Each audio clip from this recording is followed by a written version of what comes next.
Isang maligayang araw mga Lods, MP President Sean Gibbons sinabi na kumpirmado umano na gagawa ng paraan ang former 8th Division World Champion, pambansang kamao Manny Pacquiao kung papaano makwalify sa Paris Olympic 2024. Pangarap na talaga ni Pacman na makalahok at mapalaban sa Olympic at ngayon daw ang magandang pagkakataon dahil noon may pagkakataon sana siyang lumaban sa Summer Olympics in Brazil 2016 at pinayagan sana siyang lumahok, subalit Pacman decided not to compete the Summer Olympic in Brazil 2016 dahil umano ay siya'y mag-focus muna sa pagiging isang senador.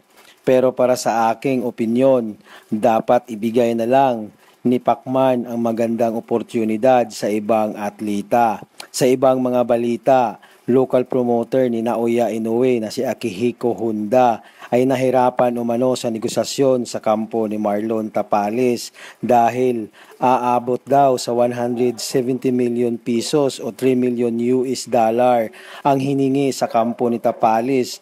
Pero maliit lang ang ini-offer sa promoter ni Naoya Inoue. Kaya magkakaroon muli ng negosasyon sa kalagitnaan ng Setyembre at sana maikasana ang laban sa bakbakan sa pagitan ni Naoya Inoue kontra Marlon Tapales para sa undisputed super bantamweight title.